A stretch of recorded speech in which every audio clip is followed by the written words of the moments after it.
লাল সুতো। হ্যাঁ, এই লাল সুতোটাই হলো মা বিপত্তারিণী পুজোর মেন জিনিস।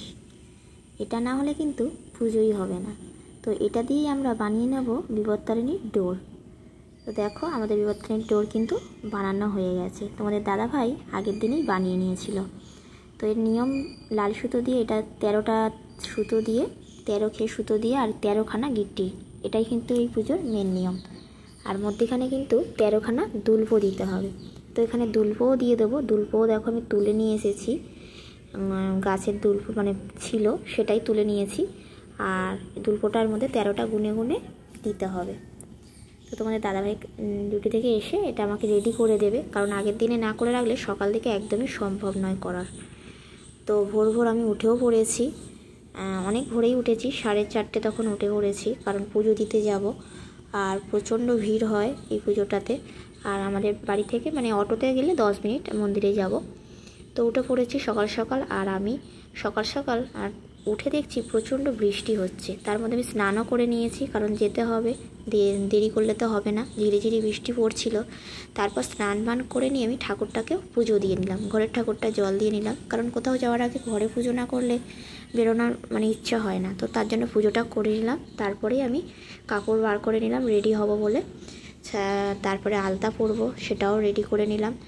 তো তারপরেই আমি কিন্তু এগুলো বের করে নিয়ে আলতা পরা শুরু করে দিলাম, কারণ যে কোনো পুজো করতে গেলে একটু আলতা না পরলে যেন কেমন একটা লাগে। তো আমি যে কোনো পুজোতেই আলতা পরি, অবশ্যই ওটা আমার মাস্ট। তো আলতা পরে নিজে রেডি হয়ে নিচ্ছি। তারপরে পুজো দিতে যাওয়ার জন্য সব কিছু সরঞ্জাম ব্যাগের মধ্যে আমি গুছিয়ে নেব। দেখো 5 রকম ফল নিয়ে নিয়েছি, আর এই ব্যাগটাই করে নিয়ে যাব, কারণ ঘরের ধারে পুজো হলে ডালাটা হাতে করে নিয়ে যাওয়া যায়, তো অত দূরে গাড়িতে যাব, তার জন্য সব ব্যাগের মধ্যে নিয়ে যাব। আর ওখানে গিয়ে আমি ডালাটা সাজিয়ে নেব।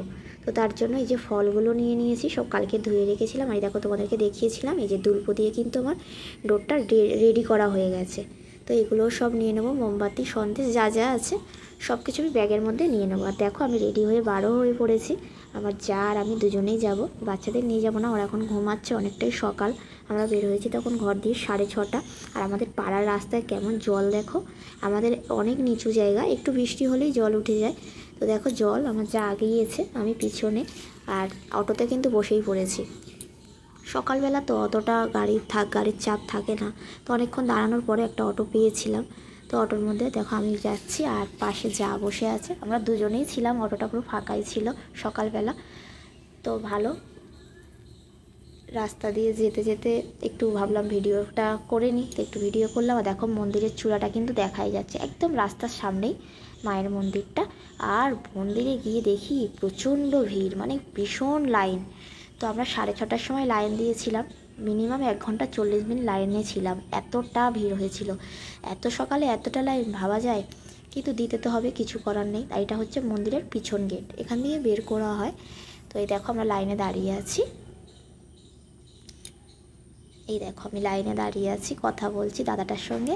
আমার যা ভিডিও করছিল আমার, তো ও দাঁড়িয়েছিল। তো তারপরে আমরা অনেকটা লাইন দেওয়ার পর মন্দিরের সামনেটা যেতে পেরেছি, কিন্তু মন্দিরে এখনও পর্যন্ত ঢুকতে পারিনি। দেখো গেটের সামনে চলে এসেছি, একদম সামনের গেটের সামনে। এখনও মাকে দেখতে পাচ্ছি না, অনেকটা ভিতরে, মানে অনেকটা লাইন ছিল, অনেকটা ভিড় ছিল অত সকালেই। তারপরে দেখো এই যে ঢুকে পড়েছি সামনে, এটা সামনের গেট একদম। তারপরে মায়ের মন্দিরে ঢুকে পড়েছে, কিন্তু মায়ের চরণে এখনও যেতে পারিনি। চরণের সামনে মানে দাঁড়িয়েছিলাম, যারা সামনে ছিল তারা পুজো দিচ্ছিল, তো ওরা উঠলেই আমরা পুজো দিতে বসবো। এ দেখো ঠাকুরমশাই, 2খানা ঠাকুরমশাই ছিল, কারণ প্রচণ্ড ভিড় ছিল আর বৃষ্টিও পড়ছিল, যার জন্য ওরাও একটু তাড়াহুড়ো করছিল সবার জন্য, যাতে সবাই মানে শান্তি শৃঙ্খলাভাবে পুজোটা দিতে পারে। তো এই দেখো আমরা এবার পুজো দিতে বসবো, শুধু যারা পুজো দিচ্ছে তাদের ওঠার অপেক্ষায়। তো এই দেখো আমি বসেও পড়েছি। আর বসে কিন্তু আমি আমার ডালাগুলো একটু রেডি করছিলাম। ঠাকুরমশাই বলছিল সবাই বসো, সবাই পুজো দেবে। তো আমি বসে নিজের ডালাগুলো একটু গুছিয়ে নিলাম ব্যাগ থেকে বার করে, যে সব কিছু গোছানো রেডি হয়ে গেছে। আর পুজোটাও আমার দেওয়া হয়ে গেছে, মাকেও দর্শন করলাম, ভালোভাবেই পুজোটা দিলাম। কত সুন্দর লাগছিল মাকে সামনে দিয়ে দেখতে, খুব ভালো লাগছিল। তো মা যেন সবার মঙ্গল করে, সবাইকে যেন ভালো রাখে, এটাই বলবো সব সময়, এটাই সবার জন্য মঙ্গল কামনা করব যে মা যেন সবাইকে ভালো রাখে, সুস্থ রাখে। তো ভীষণ ভালো লাগছিল মা কালীকে আমাদের, এত সুন্দর লাগছিল, বসে বসে শুধু মায়ের মুখটাই দেখছিলাম। আর ঠাকুরমশাই সবার মালাগুলো পরিয়ে দিল। আর আমি ঘরে এসে দেখো মটরটা ভিজিয়ে দিলাম, কারণ সকালে আমি আর কিছু খাবার দাবার করবো না, তার জন্য ভিজিয়ে রাখলাম। আর দেখো আমার লুচিটা আমার যা কিন্তু দিয়েছে, আমি কিন্তু কিছু করিনি, আমি রান্না করেছিলাম সকালে সবার জন্য ভাত করেছিলাম। আর এই ঘুগনি, লুচি, আলুর দম, আর এখানে একটু আমও কেটে নিয়েছিলাম। তো এগুলো সবই আমার যা দিয়েছিল। আর আমি দুপুরে এগুলোই খেয়েছিলাম, ভাত তো খেতে নেই, তার জন্য এগুলোই খেয়েছিলাম। তারপর খাওয়া দাওয়ার পর একটু জানালায় বসেছিলাম। এই দেখো খুব ক্লান্ত, অনেক ভোরে উঠেছি তো ভালো লাগছিল না। তো বন্ধুরা, আমার ভিডিওটা কেমন লাগলো অবশ্যই জানিও। সবাইকে টাটা, সবাই ভালো থেকো, বাই।